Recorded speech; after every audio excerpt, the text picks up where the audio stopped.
Good evening and welcome back. I'm Britt Hume and this is On the Record. Donald Trump, at war with his own party, declares himself unshackled. Hillary Clinton campaigns with Al Gore, who sounds the same as ever. New Wikileaks revelations suggest a cozy Clinton relationship with the press will have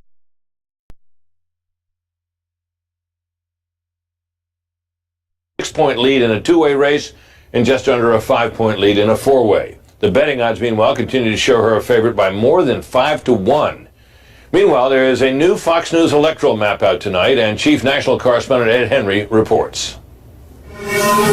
Britt, no Republican has won the White House without carrying Florida since Calvin Coolidge in 1924. That's why both Donald Trump and Hillary Clinton were there today, and why this dramatic move in the Fox News electoral scorecard tonight suggests this race could be swinging in the Democrats' direction. Look at the map tonight. Florida had been a toss-up state. We are now putting it in the lean Democrat column. Important because it's the biggest battleground state of them all. A mother lode you see there of 29 electoral votes. We're seeing a shift in the polling in the wake of that controversial Trump tape, but also the Clinton camp is doing a better job on the ground registering new voters. Now check out Nevada out west. All eyes turn there next week, of course, when our own Chris Wallace will moderate the third and final presidential debate. We're also moving it from toss-up to lean Democrat. The polls moving in Clinton's direction as well, but also the Senate Minority Leader Harry Reid has a formidable machine to help get out the vote, while this is one of many states where there's questions looming about Trump's ground game. In a close race, Nevada's 6 electoral votes could be critical, but the bottom line is that tonight, as we digest these new numbers, this does not seem like such a tight battle. We have Trump now, you can see up here, at 187 electoral votes, 44 electoral votes still up for grabs, but that doesn't get him to 270, the magic number to win, and Clinton well over 270 at 307. Meanwhile, Ohio still listed as a toss-up. The Buckeye State had been trending Trump, now seems to be back to a dead heat. We're going to be watching Ohio very closely the next time we update this scorecard to see where that's heading. Britt? Okay, Ed, thank you very much. There is one new poll out today that, while continuing to show a significant lead for Clinton, nonetheless suggests that Donald Trump had gained at least some ground from the debate on Sunday night. As you can see there, it's a 9-point lead there nationally, down from an 11-point lead. That's not a lot, but that's something.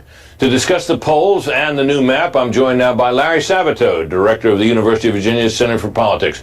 Larry, your thoughts about our map? Does it roughly square with what you've been seeing, or what?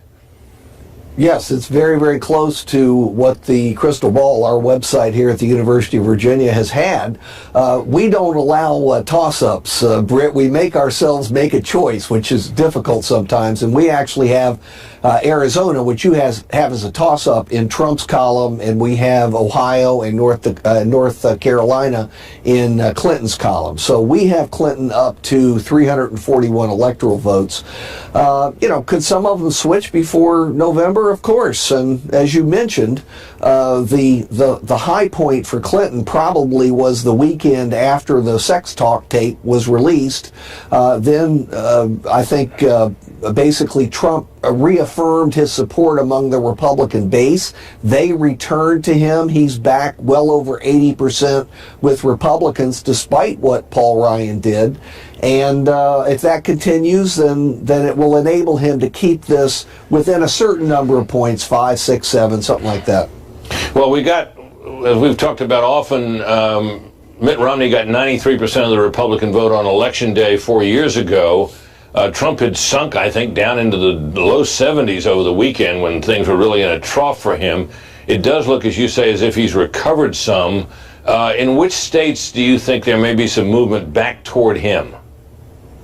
Well, the first place we would look once we get new polling data would be Ohio, because just a couple weeks ago we had Ohio along with Iowa, 2 key swing states leaning to Trump.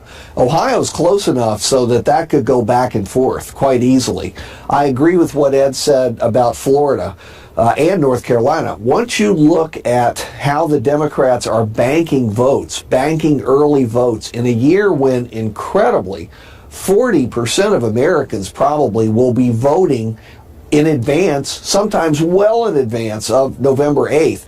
It really matters, and the Clinton campaign just has a far better ground game, get out the vote program than the Trump people do. Yeah, it has appeared that Trump is going to rely almost entirely on the Republican National Committee, which has done its best to build a formidable get-out-the-vote operation, but it's not at all clear that that operation is devoted to early voting.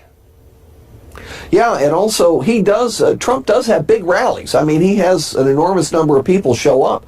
But people who've been there have told me that sometimes they don't organize them very well to go out and canvass neighborhoods and to compensate for the fact that Trump has not invested the money in a GOTV, get out the vote program, the way the Clinton people have. Yeah, and I had a phone conversation with Mr. Trump not too many weeks ago, in which I suggested that you do need a ground game to win a general election. And he said, "Well, I do rallies." And then he explained to me how big his rallies were, something that I kind of knew because I'd seen a lot of them, and we've certainly seen these extraordinary photographs pictures when they show the size of the crowds. They've been huge. I guess the question is whether you use those rallies to have people on hand to sign these people up and get them to canvass, get them to do all the things that a ground game requires. And there's been some sign that they're doing that, but I guess we'll find out soon enough, won't we? We sure will. 28 days to go, and I don't know about you, but I'm trying to count them quickly. We're all exhausted in the political community. Yeah, this has been a long year, and in my particular case, taking over all of a sudden just a few weeks ago to do this for the balance of the election, it's been arduous. But Larry, always good to see you. Thanks for coming on. Thank you so much, Brett. This morning, Donald Trump seemingly set aside his fight with Hillary Clinton and instead took aim at his own party. In a series of angry tweets, Trump lashed out at Republicans who have distanced themselves from their nominee. Fox's campaign Carl Cameron is in Panama City Beach, Florida, where Mr. Trump has a rally later this evening. Carl? Hi, Brett. Well, Mr. Trump was down in Texas for a couple of closed fundraisers, and he's been very adroit at using Twitter and social media on days when he's not going to have dayside campaign events, and today was one of them. And he made a heck of a lot of noise, and he went very, very hard after the House Speaker, Paul Ryan. One of his earlier tweets today was, and I'm quoting here, "Our very weak, ineffective leader, Paul Ryan, had a bad conference call where his members went wild at his disloyalty." This was the conference call in which Paul Ryan said that he would no longer talk about, wouldn't campaign, but would maintain his endorsement for Donald Trump. We've talked to a number of people who were on that conference call, and indeed there were some people who were very angry, but particularly from battleground states, many of the members, Republicans all, on the call, were concerned that Trump's numbers appear to be eroding and it could bring down ballot candidates, and that's what the concern was. Later in the day, he said, "It's so nice," tweeting again, "It's so nice that the shackles have been taken off me and I can now fight for America the way I want to," meaning he doesn't have to accommodate any of the demands of other candidates who want him to be a little bit more politically correct as opposed to the incorrect politics that he likes to boast about doing. And finally he said, "Disloyal R's are far more difficult than crooked Hillary. They come at you from all sides. They don't know how to win. I will teach them." Well, and that's a reference, of course, to whether it's Paul Ryan, other candidates on the ballot, some of the governors who've either rescinded their endorsements or come out hard against them in the last couple of days. The Republican Party is quite fractured over this, but it's important to recognize, too, that from the very first day Trump was even just exploring the candidacy, an awful lot of establishment Republicans had differences with him as much as 2.5 years ago. Today, Donald Trump unveiled a new commercial attacking Hillary Clinton. It starts out saying that she was a failed Secretary of State and shows video from a variety of hotspots, particularly in the Mideast around the world. And then it makes a turn, and it shows video of Hillary Clinton stumbling around wobbly with her pneumonia recently, as well as her wearing the dark sunglasses that she wore when she testified before the Benghazi committee, having had a concussion back in 2013. And he says that she doesn't have the fortitude, doesn't have the stamina to be president. So, campaigning the way he wants to, he's making in a paid TV commercial Hillary's health an issue, something that he's talked about a great deal. Now he's spending money to advance that thought. Britt? Carl, Steve Bannon, who is now officially the campaign manager, but who was not that as far as we knew last year, is saying in a story that was published this evening in the Daily Beast that he, in fact, was the campaign manager all along, that he's been that since 2015. You've been following this campaign. Did that appear to you to be the case? Right. Well, Steve Bannon, when he was the boss of Breitbart, and really an icon of the alt-right movement and pushing hard on conservative news, was saying things to advise Donald Trump back then. Now, as the CEO of the campaign, much different. He's far more quiet. We heard a lot from him when he was working for Breitbart. He's a lot harder to reach as the CEO of the Trump campaign. It's really worth noting, Britt, that a lot of the campaign problems that Trump has experienced comes from the constantly revolving management he's had prior to Bannon and, of course, Kellyanne Conway, his campaign manager. Prior to that, one of the problems they're still dealing with is every time a senior official was dismissed, someone else would come in and be afraid to follow through on the things that the person who just got bounced were doing. So it's like if they're radioactive, maybe their work is. That has inhibited their organization. That has inhibited their messaging. Now it's been steady for a while, and Trump's much more competitive than he was when there was a sort of a revolving door of advisors and managers, and the campaign was much more undisciplined. Now that he's sort of campaigning as he wants, it's going to be free-for-all, but he does still have the same team now for the last 3 months, which is something that he didn't have for the entirety of the previous 8, 9, 11, 12 months. Okay, Carl, thanks very much. The Clinton campaign has rolled out a blast from the past to help with millennials, apparently. Al Gore, Bill Clinton's former vice president and the 2000 Democratic presidential nominee, has hit the trail for the first time this election cycle. Fox News correspondent Jennifer Griffin is in Miami, where Al Gore and Hillary Clinton spoke earlier. Hi, Jennifer.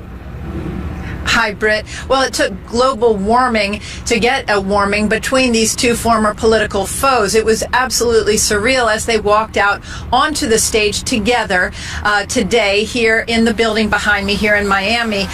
Not a lot of contact between the two as they walked out. Remember, Al Gore did not endorse Hillary Clinton until recently.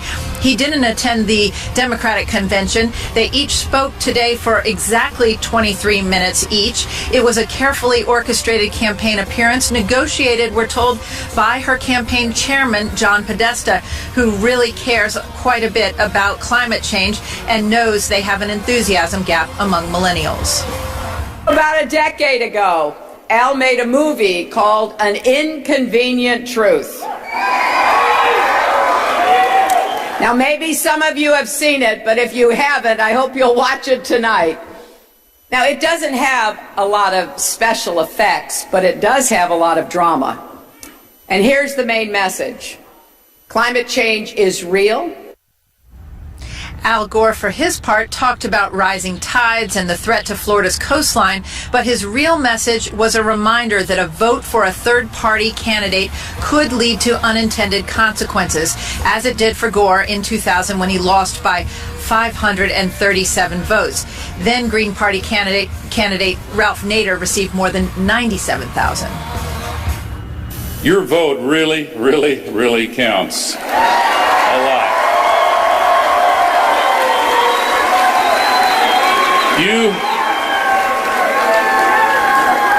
You can consider me as an Exhibit A of that truth. Bill Clinton, meanwhile, was campaigning far away in another part of Florida. His infidelities, Gore also in the past had blamed at the time for him not winning the 2000 election. Ironically, today is Hillary and Bill Clinton's 41st wedding anniversary. Also in evidence today, Clinton didn't stop at calling her opponent, Donald Trump, a climate change denier. She reached down ballot in an effort to shift the Senate.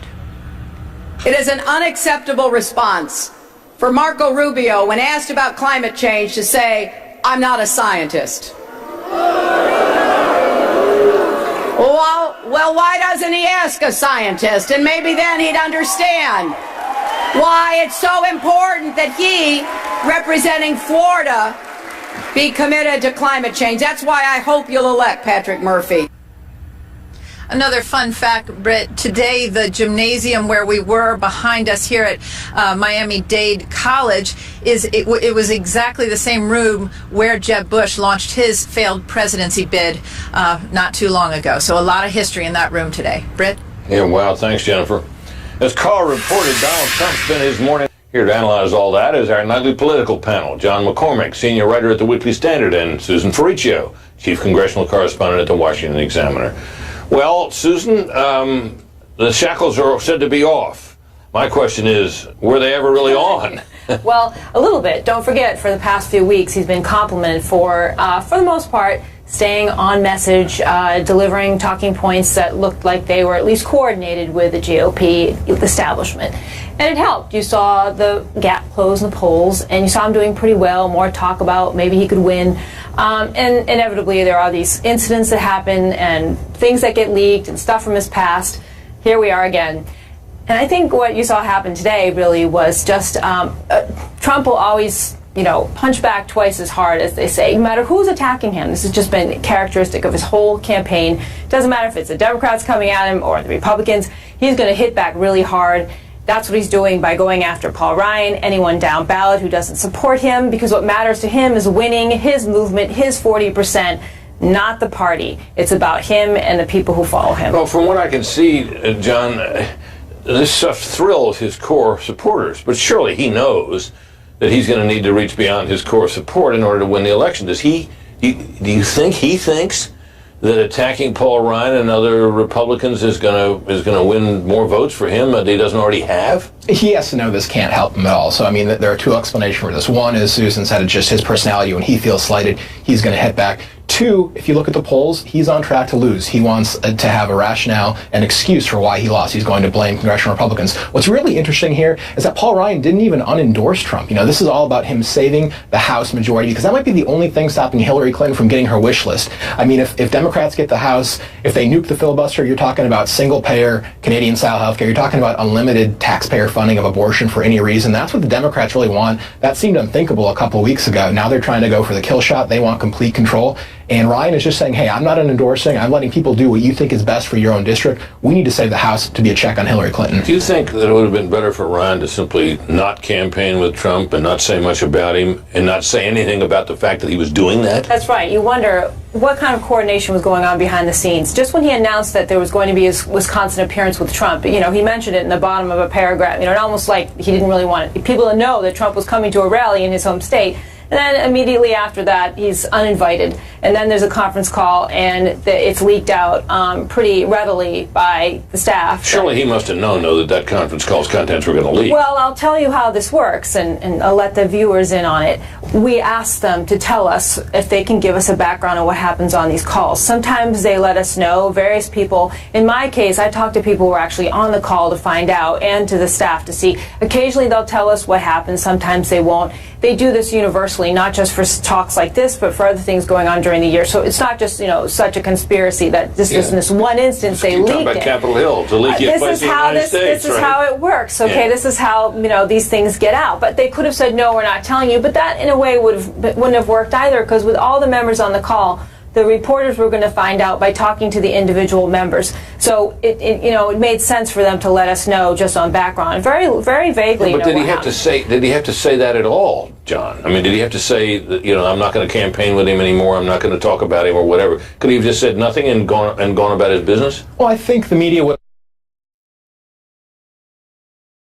eventually notice, and I think that he did have to put out some statement at some point. And I just think that, again, the concern here for Ryan is he wants his people to do whatever they think is best to save the majority. And so I don't know what that question is. Analytically, I don't know, because I think that they're in a no-win situation right now. You don't want to offend the Trump supporters, but you also need to reach out to swing voters who are just disgusted by this latest tape.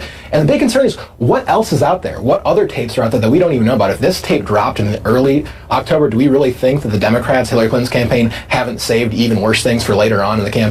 John, Susan, don't go away. The 2016 election has left the future of the Supreme Court hanging in the balance. Shannon Bream looks at the impact this election could have on the court.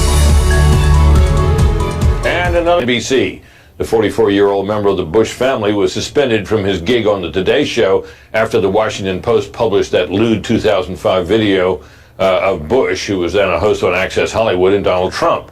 And now several media outlets are reporting that Bush is negotiating his full exit from the show. When that tape was first released, Bush profusely apologized for his role in it. One of the most pressing issues in this 2016 election is the fate of the Supreme Court, and just leaked emails from Wikileaks may give a glimpse into Hillary Clinton's plans for that court. Fox News chief legal correspondent Shannon Bream has the story. Among the newly released emails WikiLeaks attributes directly to the Clinton campaign is an October 2015 conversation among staffers about how the candidate planned to address guns. In the exchange, Clinton Press Secretary Brian Fallon referenced plans to brief reporters on, quote, specific proposals she would support as president. Universal background checks, of course, but also closing the gun show loophole by executive order and imposing manufacturer liability. The so-called gun show loophole, which Clinton referenced again in Sunday night's debate, is a mischaracterization by the left at best, and perhaps more accurately described as a myth. Background checks do take place at gun shows and just about everywhere else, with the rare exception for private transactions between individuals who are not firearms dealers and live in the same state. The issue of gun control is in the spotlight this election season because of an open seat on the Supreme Court, following the unexpected death of the court's staunchest defender of individual gun rights, Justice Antonin Scalia. Just days ago, with the presidential election looming, Justice Stephen Breyer publicly discussed his belief that the Second Amendment was meant for state militias. That's what I thought they were talking about, which is not the right of an individual to keep a gun next to his bed. Conservative court watchers expect the man tapped to fill Scalia's seat, appellate judge Merrick Garland, to back Clinton's efforts to restrict individual gun ownership should he ultimately be confirmed, prompting election ads like this one. In 2 separate cases, Garland has demonstrated his strong hostility to gun owner rights. He even sided with the federal government on keeping personal information on anyone who purchases a gun. And it's notable that when Clinton was asked Sunday night what she would prioritize in selecting a Supreme Court justice, she said this. I respect the Second Amendment, but I believe there should be comprehensive background checks, and we should close the gun show loophole and close the online loophole. The Clinton team has made clear she has her eyes set on a combination of using executive action and legislation to tighten gun controls. She's also praised programs in other countries that actually work to take back guns that are currently legally owned. Brett? Shannon, getting back to Justice Breyer, it was a little striking to hear him say that in a television broadcast about a matter that may again come before the court. But his position on this issue is not news, is it? No, one of the biggest cases just a few years ago dealing with D.C.'s very strict gun laws, he wrote a dissent. And so it was clear that that's how he feels about this position. But striking that he would talk about it in the days leading up to an election, and the fact that this very well could become an issue before the court again. Shannon, thank you. And a new batch of Clinton emails shows a New York Times reporter may have given some tips to the Clinton campaign. Catherine Herridge and Tucker Carlson are both next. Stay tuned. There are 1,100 emails from Hillary Clinton's campaign chairman, John Podesta. Fox News chief intelligence correspondent Catherine Herridge spent the day digging through those mails. Hi, Catherine. Well, thank you, Brett. Well, the emails that have just been released really simply cast a new light on some of the reporting of our colleagues here in Washington, D.C., who are following the campaign. And there's a series of exchanges with the reporter John Harwood, who you know from CNBC, also the New York Times, where he's really laudatory about Clinton's appearance and her performance in these interviews. He at one point says she had a very strong performance to her campaign chairman. He's writing this to John Podesta in an email, correct? That's right. Very strong performance. There's another email where he says her interview with NBC's Andrea Mitchell was much more comfortable and relaxed than a previous interview with CNN. And it does appear to be a crossing of the line in terms of the communications with the campaign. And what else did you learn about relationships between journalists and Clinton? Well, there's another email from Donna Brazil, who wears a couple of different hats. She's now interim chair of the DNC, and she also is a commentator for CNN.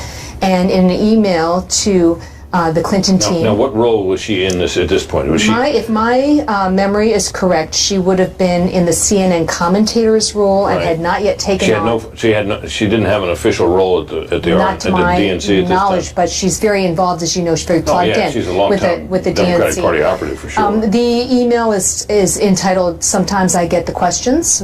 Every once in a while in advance. What was that in reference to? That was in reference to the body of the email, where she writes to Jen Palmieri, who's head of communications.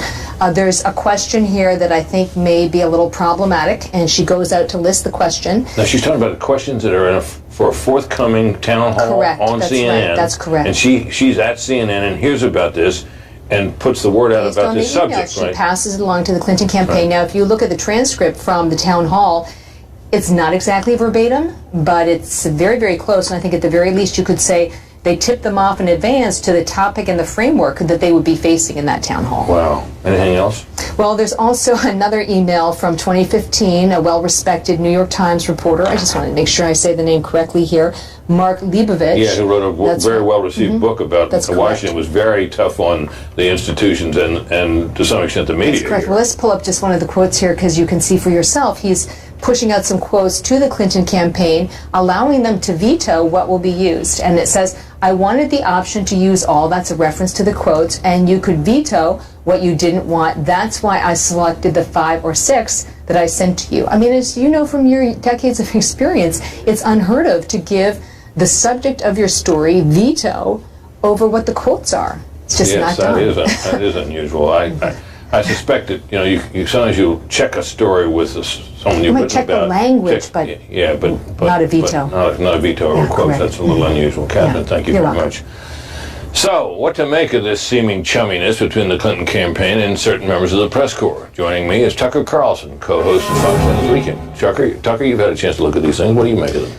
Well, they're shocking. I would say a couple of things. So I sent a bunch of reporters out today to get comment from the various news organizations involved in this. Oh, tell us in the about majority what you got. of cases, we got a no comment.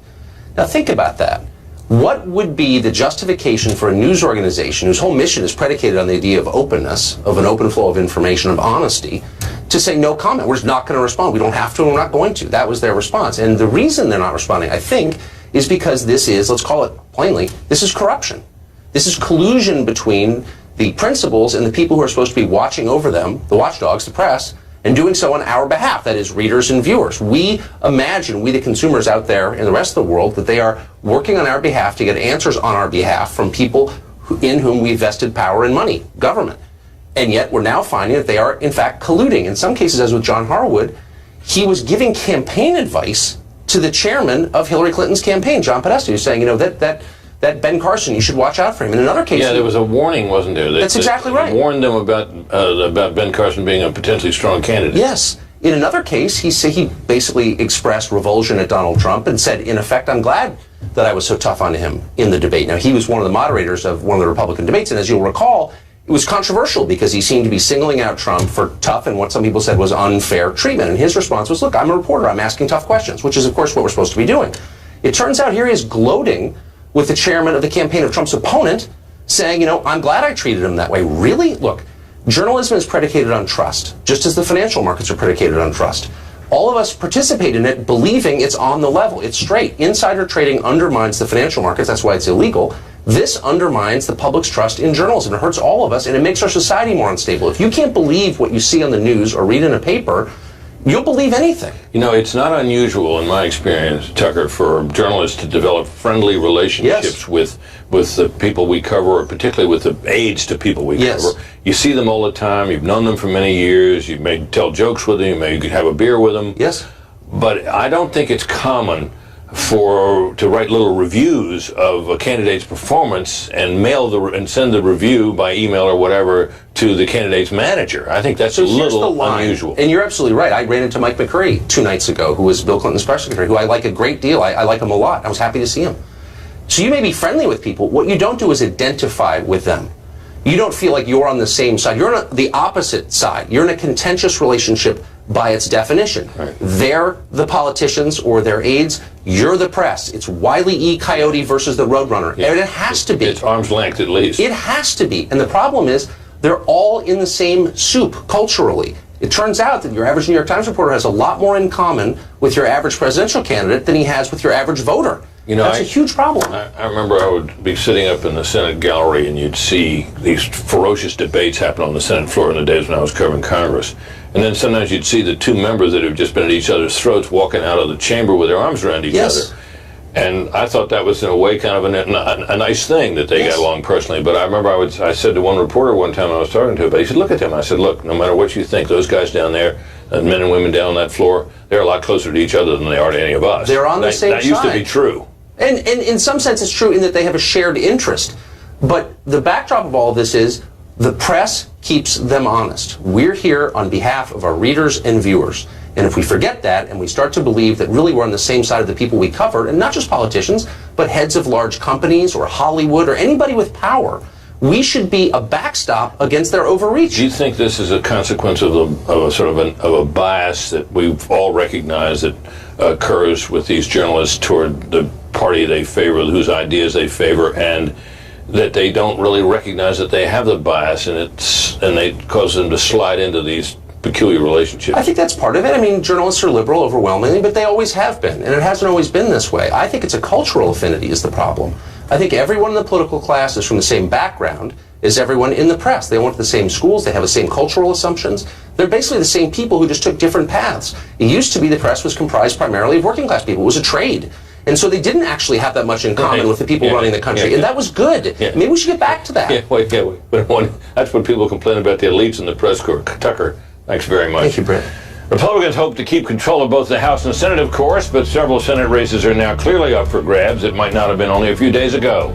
We'll dive into those races coming up. Plus, what would the late, great William F. Buckley think of the wild 2016 election? James Rosen has written a new book concerning Buckley, and he's here next. Stay with us. There's a certain kind of talented person whose range of gifts and skills evokes feelings of both awe and envy. Such a person is my Fox News colleague James Rosen, who can draw, who can do impressions, and yes, write superbly well. His latest book is called A Torch Kept Lit, Great Lives of the 20th Century. It is a collection of writings by William F. Buckley himself, a man of many gifts, much like James himself, who's here. James, nice to see you. Britt, thank you so much. So this book is a collection.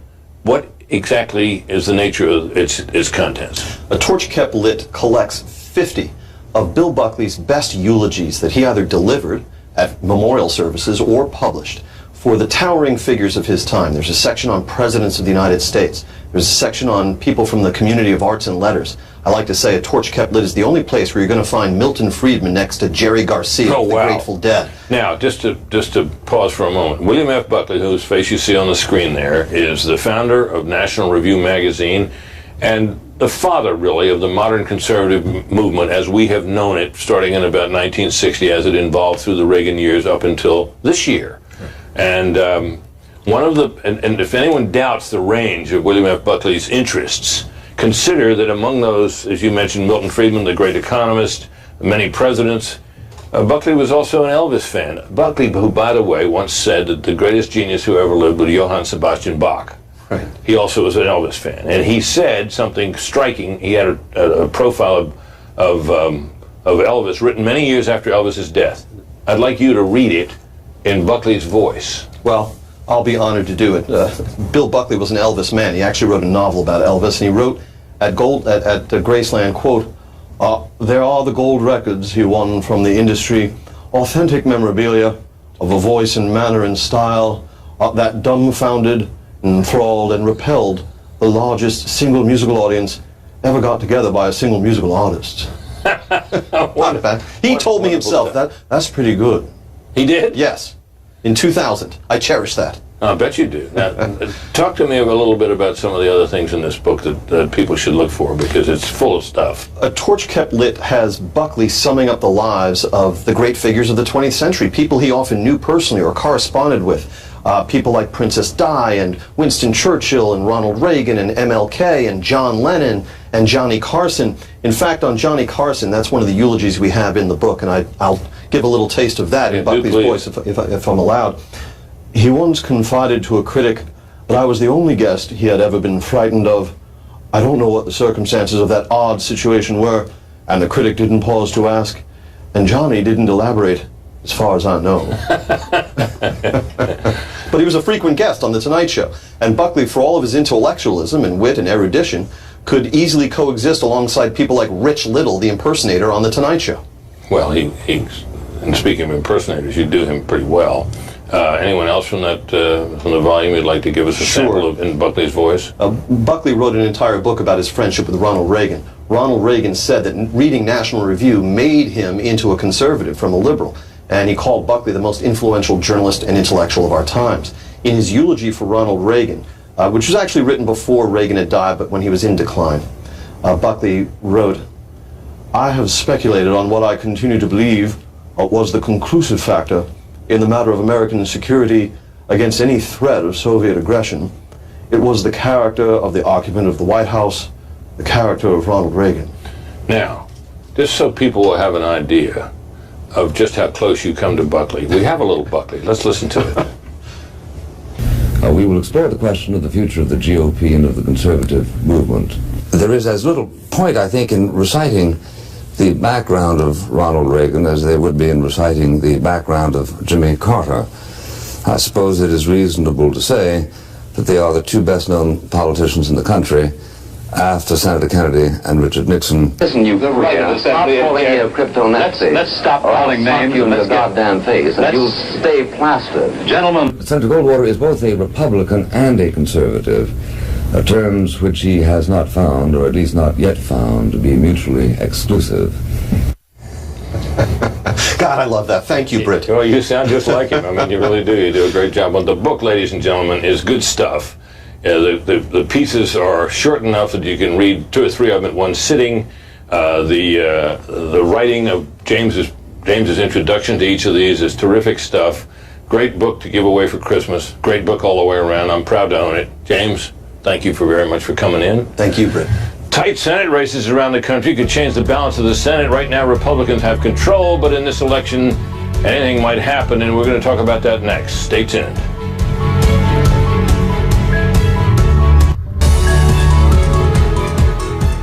The outcome of the 2016 presidential race will almost certainly filter down into the races that will determine control of the Senate and the House. Speaker of the House Paul Ryan will no longer campaign for Donald Trump and has told Republicans running this year to do what is best for them in their districts. Some Republicans are fighting a winning battle, but others face tough election fights, as we've been noticing. Our nightly political panel is back. John McCormick, senior writer at the Weekly Standard, and Susan Ferricchio, chief congressional correspondent of the Washington Examiner. Well, the Democrats need to pick up, what, a net of how many seats? Right now, Republicans have 54, so it depends on, whether there be a tie-breaking up of 4 or 5, depending on. So a net of 4 or 5, which means that if, a handful of Republicans lose, it only takes a few, and there are 24 Republicans up, correct? Right. Only 10 Democrats. So there's real opportunity here for the Democrats. Well, races. because for Democrats, there's only one race that's really endangered. It's an open seat in Nevada, and Harry Reid is retiring. He's the minority leader.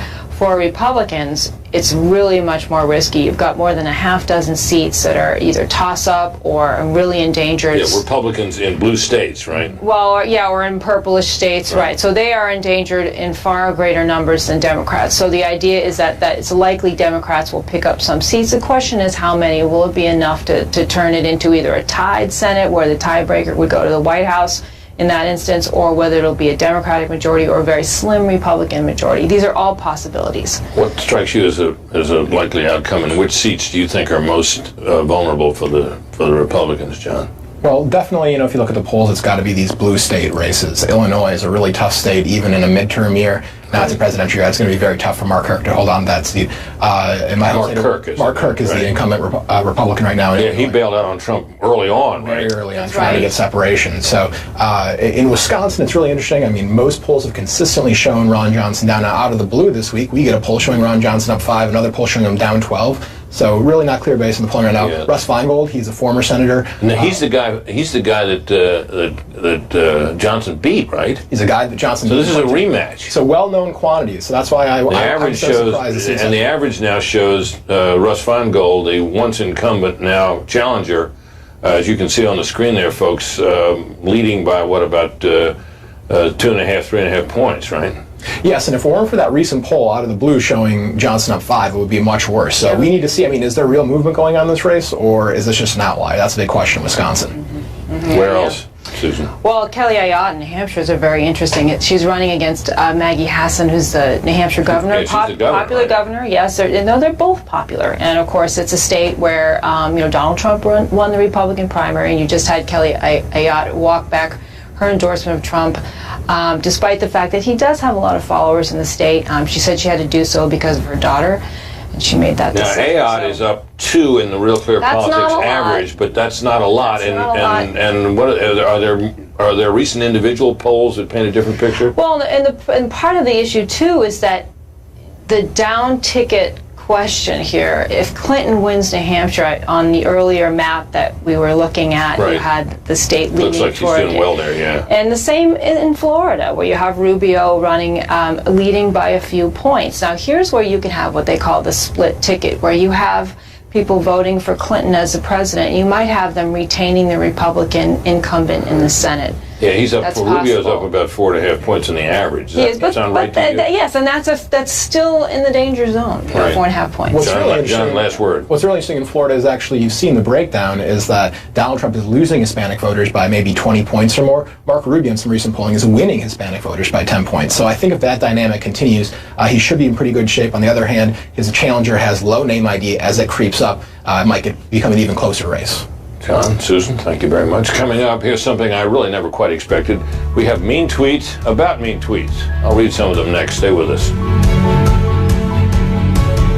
Round of viewer feedback from the Twitterverse. First up is Dr. Reasoner, who tweeted, quote, "I think you look younger than anyone has a right to, and it's not often you get to see a journalist who actually knew Walter Cronkite."